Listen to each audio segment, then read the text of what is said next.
नमस्कार, सभी का स्वागत है chemistry by Ramniwas Soiwal sir YouTube channel पर। हम अध्ययन कर रहे थे 12th साइंस की रसायन विज्ञान के चैप्टर नंबर 6 का, यानी तत्वों के निष्कर्षण के सिद्धांत एवं प्रक्रम का। इस लेसन की हमारी 14 क्लासें कंप्लीट हो चुकी थी, यानी अपन ऐसे कह सकते हैं कि 14 वीडियो कंप्लीट हो गए थे। आज हमारा इस लेसन का पार्ट नंबर रहेगा 15, या अपन कह सकते हैं वीडियो नंबर 15। और इस आज के वीडियो में हम अध्ययन करेंगे जिंक के अयस्क से जिंक धातु का निष्कर्षण, या अपन ऐसे कह सकते हैं कि जिंक के धातु क्रम का अध्ययन हम इस आज के वीडियो में करने वाले हैं। तो लगातार आप मेरे साथ बने रहिए। देखो, जिंक के अयस्क से जिंक धातु का निष्कर्षण हम पढ़ने वाले हैं। तो सबसे पहले हमें ये पता होना चाहिए कि जिंक के अयस्क कौन कौन से होते हैं। तो देखो, मैं यहाँ पे लिख रहा हूँ जिंक के अयस्क। जिंक के अयस्क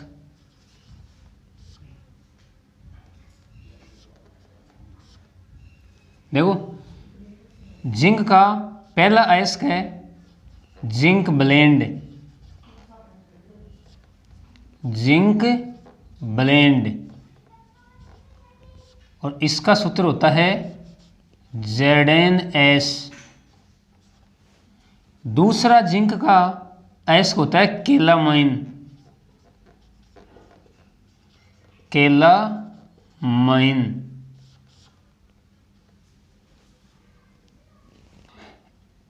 इसको जिंक स्पार भी कहते हैं।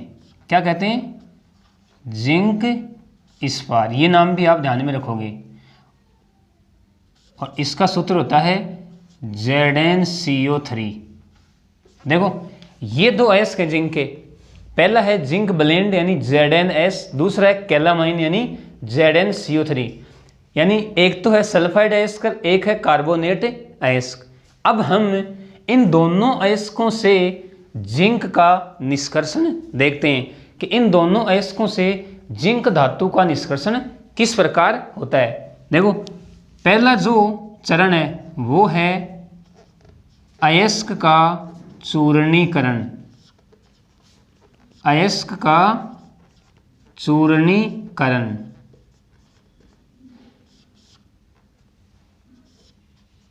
अयस्क का चूर्णीकरण। हम दोनों अयस्कों से जिंक धातु का निष्कर्षण पढ़ेंगे, तो लगातार बने रहिए। देखो, चूर्णीकरण में हम क्या कहेंगे? हम कहेंगे जो क्रशर व स्टैम्प मिल की सहायता से, स्टैम्प मिल की सहायता से,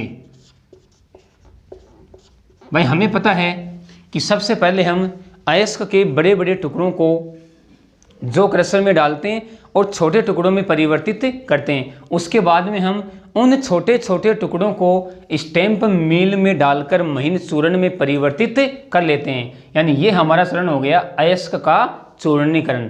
क्या कहा हमने? कि जो क्रशर व स्टैम्प मिल की सहायता से हम अयस्क का चूर्णीकरण कर लेते हैं। दूसरा चरण आएगा हमारा चूर्णित अयस्क का सांद्रण। चूर्णित अयस्क का सांद्रण। अब देखो, आप ध्यान से समझोगे। यदि हमारे पास जिंक ब्लेंड अयस्क है तो हम इसका सांद्रण करवाएंगे झाग पलवन विधि के द्वारा। क्यों? क्योंकि यह एक सल्फाइड अयस्क है। तो हम क्या कहेंगे? हम कहेंगे यदि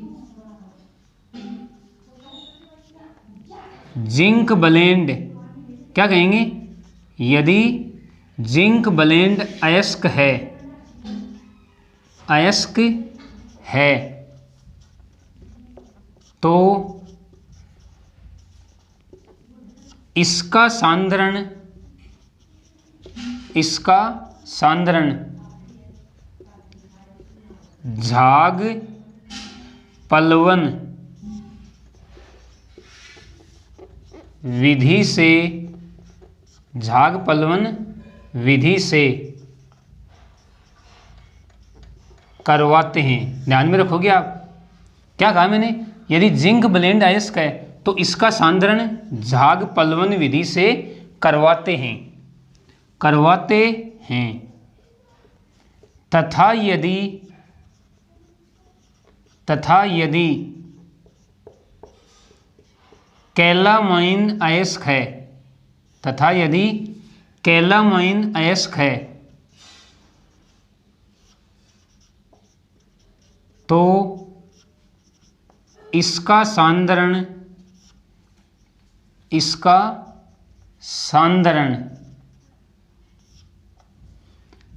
गुरुत्वीय पृथक्करण विधि, गुरुत्वीय पृथक्करण विधि से करवाते हैं। देखो दोनों की चर्चा कर ली हमने। क्या कहा हमने, यदि जिंक ब्लेंड अयस्क है तो इसका सांद्रण झाग पलवन विधि से करवाते हैं, तथा यदि कैलामाइन यानी ZnCO3 अयस्क है तो इसका सांद्रण गुरुत्वीय पृथक्करण विधि से करवाते हैं। दोनों बात आप ध्यान में रखोगे। अब देखो, यदि अयस्क में चुंबकीय अशुद्धियां उपस्थित हैं तो हम चुंबकीय पृथक्करण विधि काम में लेते हैं। तो अपन क्या कह सकते हैं, अपन कह सकते हैं यदि चूर्णित अयस्क में, क्या कहेंगे, यदि चूर्णित अयस्क में चुंबकीय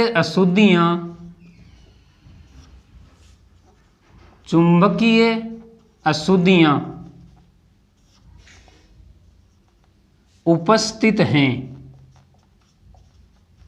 उपस्थित हैं तो चुंबकीय पृथक्करण विधि, क्या कहेंगे, चुंबकीय पृथक्करण विधि भी काम में ली जाती है।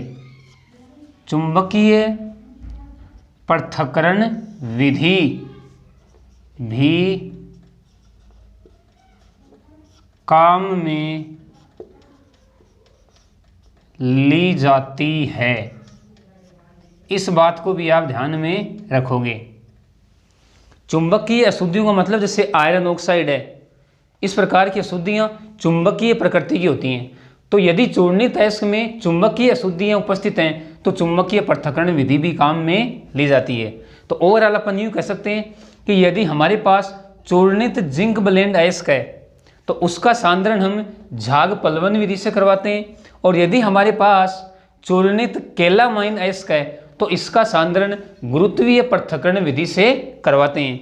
और यदि इनके अलावा चूर्णित अयस्क में चुंबकीय अशुद्धियां भी प्रेजेंट हैं तो हम उनको हटाने के लिए चुंबकीय पृथक्करण विधि भी काम में लेते हैं। तो ये हमारा दूसरा चरण हो गया, चूर्णित अयस्क का सांद्रण। अब हम बात करते हैं तीसरे चरण की। तीसरा चरण है हमारा सांद्रित अयस्क को, क्या कहेंगे, सांद्रित अयस्क को धातु ऑक्साइड में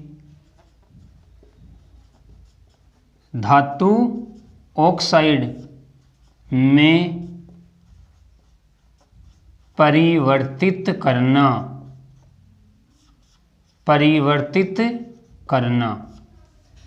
सांद्रित अयस्क को धातु ऑक्साइड में परिवर्तित करना। अब देखो, पहले हम बात करते हैं जिंक ब्लेंड अयस्क की। हम कहेंगे कि जिंक ब्लेंड सांद्रित अयस्क को, क्योंकि हमने इसका सांद्रण करवा लिया है, या ऐसे कह सकते हैं कि सांद्रित जिंक ब्लेंड अयस्क को वर्जन की क्रिया के द्वारा धातु ऑक्साइड में परिवर्तित किया जाता है। क्या कहेंगे, हम कहेंगे सांद्रित अब मैं सूत्र लिख रहा हूं, सांद्रित जिंक ब्लेंड अयस्क को भर्जन की क्रिया के द्वारा, भर्जन की क्रिया, भर्जन की क्रिया के द्वारा धातु ऑक्साइड में, धातु ऑक्साइड में परिवर्तित किया जाता है, परिवर्तित किया जाता है। तथा यदि हमारे पास सांद्रित कैलामाइन अयस्क है तो उसको हम निस्तापन की क्रिया के द्वारा धातु ऑक्साइड में परिवर्तित करते हैं। तो क्या कहेंगे, तथा सांद्रित कैलामाइन ZnCO3 अयस्क को निस्तापन, कैल्सिनेशन, निस्तापन की क्रिया के द्वारा, निस्तापन की क्रिया के द्वारा धातु ऑक्साइड में, धातु ऑक्साइड में परिवर्तित किया जाता है, परिवर्तित किया जाता है। अब देखो, हमें यह तो पता हो गया है कि सांद्रित जिंक ब्लेंड अयस्क को भर्जन की क्रिया के द्वारा धातु ऑक्साइड में परिवर्तित किया जाता है तथा सांद्रित कैलामाइन अयस्क को निस्तापन की क्रिया के द्वारा धातु ऑक्साइड में परिवर्तित किया जाता है। अब हमें यह भी पता है कि भर्जन की क्रिया तो वायु की उपस्थिति में परावर्तनी भट्टी में संपन्न होती है और निस्तापन की जो क्रिया है वो वायु की अनुपस्थिति में परावर्तनी भट्टी में संपन्न होती है। यानी ओवरऑल अपन ये कह सकते हैं कि भर्जन व निस्तापन की क्रियाएं, भर्जन व निस्तापन की प्रक्रियाएं बोल दो, क्रियाएं बोल दो, प्रक्रियाएं परावर्तनी भट्टी में संपन्न होती हैं, परावर्तनी भट्टी में संपन्न होती हैं, संपन्न होती हैं, परावर्तनी भट्टी में संपन्न होती हैं। भट्टी का ताप रहेगा 1200 केल्विन। अब हम बात करते हैं पहले भर्जन की और फिर निस्तापन की। तो मैं ऊपर वाले को हटा रहा हूँ। देखो, हम एक एक की चर्चा करते हैं कि भर्जन में कौन सी रासायनिक अभिक्रिया होगी और निस्तापन में कौन सी रासायनिक अभिक्रिया संपन्न होगी। इसको भी मैं हटा रहा हूँ। देखो, चूर्णित अयस्क का सांद्रण लिख लिया होगा आपने। चलो ये लो, इसको भी मैं हटा दूं।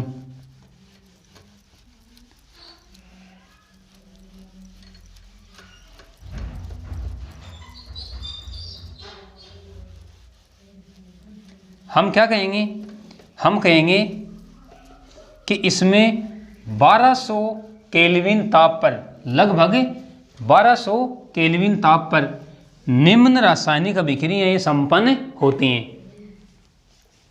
हम कहेंगे परावर्तनी भट्टी में, परावर्तनी भट्टी में लगभग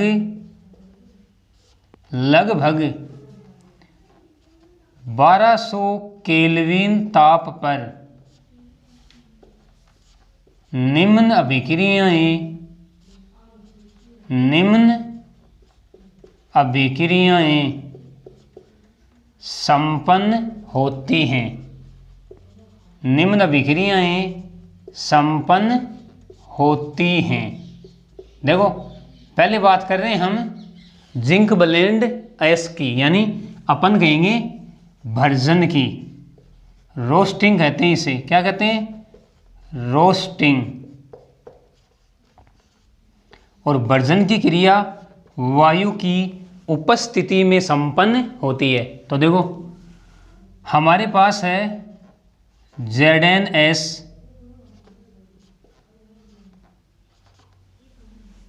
ये हमारी वायु रही और हम इसको गर्म कर रहे हैं लगभग 1200 केल्विन ताप पर। तो देखो हमारे पास क्या बन जाएगा,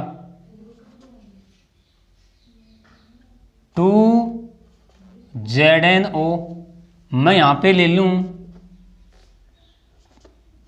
2SO2, यानी हम यहाँ पे ले सकते हैं 3O2। तो देखो दो तो क्या बन गए, ZnO भाई 6 हैं तो 2 और 2SO2 ये लो। यानी अपन क्या कह सकते हैं, अपन कह सकते हैं कि यहाँ पर सल्फाइड अयस्क ऑक्साइड में परिवर्तित हो रहा है। इस बात को आप ध्यान में रखोगे, सल्फाइड अयस्क ऑक्साइड में परिवर्तित हो रहा है। एक तो भर्जन की ये अभिक्रिया है, दूसरी अभिक्रिया क्या होगी, मैं इस जिंक सल्फाइड की अभिक्रिया करवा दूं 2O2 के साथ, तो ये सल्फाइड सल्फेट में परिवर्तित हो जाएगा, यानी ZnSO4। अब देखो ये सल्फाइड है, सल्फाइड है, चेंज हो रहा है किसमें, सल्फेट में, तो ये भी एक भर्जन की अभिक्रिया है। अब ये सल्फेट बना ना, ये पुनः है क्या हो जाएगा, विघटित, यानी ZnSO4, और अपन कह सकते हैं पुनः है विघटन। क्या कहेंगे, पुनः है विघटन। और क्या बनेगा, देखो ZnO बन जाएगा और सल्फर डाइऑक्साइड गैस बन जाएगी और ऑक्सीजन गैस बन जाएगी। तो ये जो अभिक्रिया है ना, ये तो संपन्न होती हैं भर्जन के दौरान, यानी जिंक सल्फाइड अयस्क होने पर। और अब बात करते हैं हम निस्तापन की। किसकी, निस्तापन की, यानी कैल्सिनेशन। कैल्सिनेशन, अब देखो कैल्सिनेशन में क्या होगा, हमारा कार्बोनेट अयस्क क्या है, ZnCO3, गर्म करेंगे वायु की अनुपस्थिति में, यानी इसका निस्तापन हो जाएगा और ये चेंज हो जाएगा किसमें, ZnO में, और साथ में कार्बन डाइऑक्साइड गैस निकल जाती है।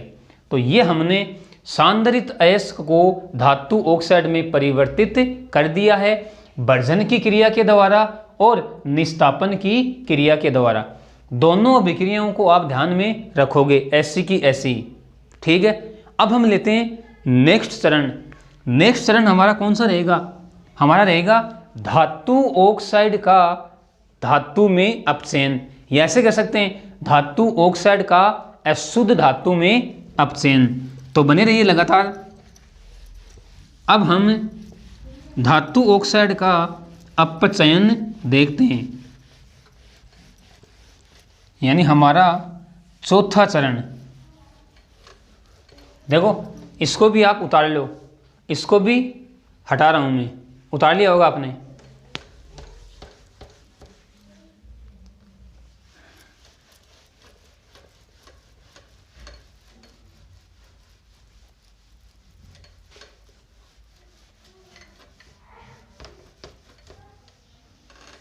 अब हम बात करते हैं चौथे चरण की।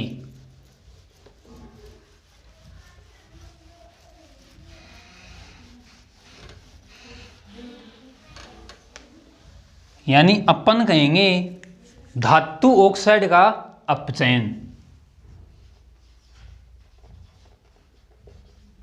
धातु ऑक्साइड का अपचयन, और धातु ऑक्साइड का अपचयन हम करवाएंगे कोक के द्वारा। तो मैं यहाँ पे लिख रहा हूँ कोक के द्वारा अपचयन, कोक के द्वारा अपचयन। देखो इसमें हम क्या कहेंगे, इसमें हम कहेंगे कि धातु ऑक्साइड को कोक के साथ मिलाकर लगभग 1673 केल्विन ताप पर, ताप कितना रहेगा 1673 केल्विन ताप पर, और रिटार्ड नाम का एक उपकरण होता है, उस उपकरण में हम इसको गर्म करते हैं। धातु ऑक्साइड का अपचयन। फायर क्ले रिटार्ड, उस उपकरण का नाम क्या है, फायर क्ले रिटार्ड। इसमें हम गर्म करेंगे तो धातु ऑक्साइड धातु में अपचयित हो जाता है। इस उपकरण का नाम आप ध्यान में रखोगे, फायर क्ले रिटार्ड। तो हम क्या कहेंगे, देखो हम कहेंगे, यहां से लिख रहा हूं मैं, धातु ऑक्साइड, धातु ऑक्साइड को कोक के साथ मिलाकर, यानी कार्बन कोक के साथ मिलाकर लगभग 1673 केल्विन ताप पर, क्या कहेंगे, लगभग 1673 केल्विन ताप पर, क्या नाम बताया मैंने, fire clay retort, fire clay retort, fire clay retort में गर्म किया जाता है, में गर्म किया जाता है, जिससे धातु ऑक्साइड, जिससे धातु ऑक्साइड धातु में अपचयित, धातु में अपचयित हो जाता है, धातु में अपचयित हो जाता है। बात सीधी सी है कि धातु ऑक्साइड का अपचयन हम कोक के द्वारा करवाएंगे, उपकरण का नाम है फायर क्ले रिटार्ड। तो हमने ये कहा है कि धातु ऑक्साइड को कोक के साथ मिलाकर लगभग 1673 केल्विन ताप पर फायर क्ले रिटार्ट में गर्म किया जाता है, जिससे धातु ऑक्साइड धातु में अपचयित हो जाता है। यानी इसकी रासायनिक अभिक्रिया क्या रहेगी, ये हमारा धातु का ऑक्साइड है ZnO, ये कोक 1673 केल्विन ताप है, गर्म कर रहे हैं, तो Zn प्लस CO, यानी ये है ना, ये हमारे पास अशुद्ध धातु प्राप्त हो गई, अशुद्ध धातु, और ये था हमारे पास धातु ऑक्साइड, धातु ऑक्साइड। अब देखो आप, इस प्रकार प्राप्त जिंक धातु 97.8% शुद्ध होती है। यानी अपन कहेंगे कि इस प्रकार प्राप्त, इस प्रकार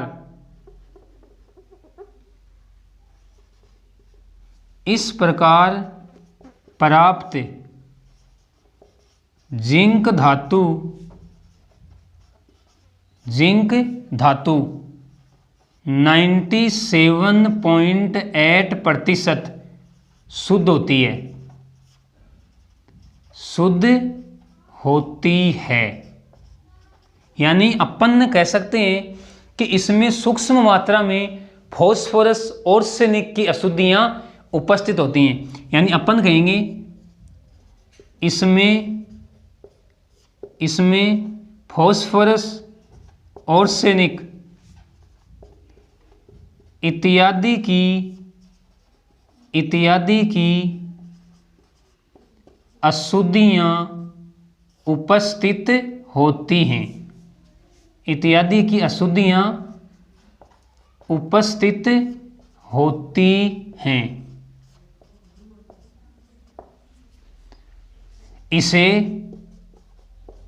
इसे या अपन ऐसे कह सकते हैं कि इस प्रकार प्राप्त, इसे अशुद्ध,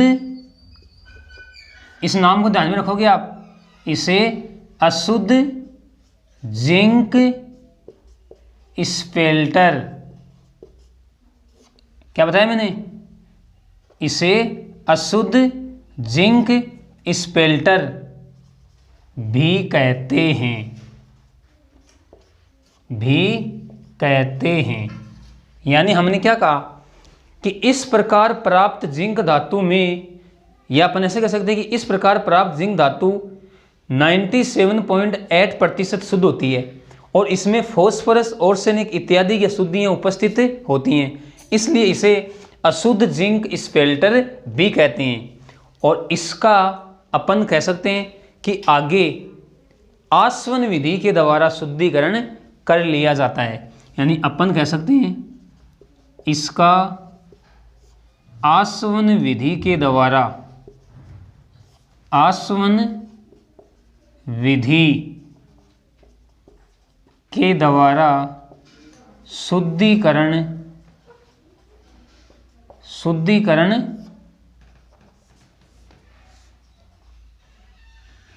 कराया जाता है या करा लिया जाता है। तो ये लो, ये हमने जिंक के अयस्क से जिंक धातु का निष्कर्षण देख लिया है। ये हमारा चौथा चरण था, धातु ऑक्साइड का अपचयन, यानी कोक के द्वारा हम इसका अपचयन करवाएंगे फायर क्ले रिटार्ट उपकरण में। धातु ऑक्साइड को कोक के साथ मिलाकर लगभग 1673 केल्विन ताप पर फायर क्ले रिटार्ड में गर्म किया जाता है, जिससे धातु ऑक्साइड धातु में अपचयित हो जाता है। ZnO ये कोक है यानी कार्बन है, 1673 केल्विन ताप है, जिंक धातु हमें प्राप्त हो गई और कार्बन मोनोऑक्साइड गैस बाहर निकल गई। ये प्राप्त है, ये जिंक धातु अशुद्ध धातु होती है, यानी ये 97.8% शुद्ध होती है और इसमें फॉस्फोरस, आर्सेनिक इत्यादि की अशुद्धियाँ पाई जाती हैं। तो इस प्रकार प्राप्त जिंक को हम क्या कहते हैं, अशुद्ध जिंक स्पेल्टर भी कहते हैं और इसका आसवन विधि के द्वारा शुद्धिकरण करा लिया जाता है। तो इस आज के वीडियो में हमने अध्ययन किया जिंक के अयस्क से जिंक धातु का निष्कर्षण। हमने 2 अयस्क लिए यहाँ पे, जिंक ब्लेंड और कैलामाइन, दोनों के द्वारा हमने जिंक धातु का निष्कर्षण देख लिया।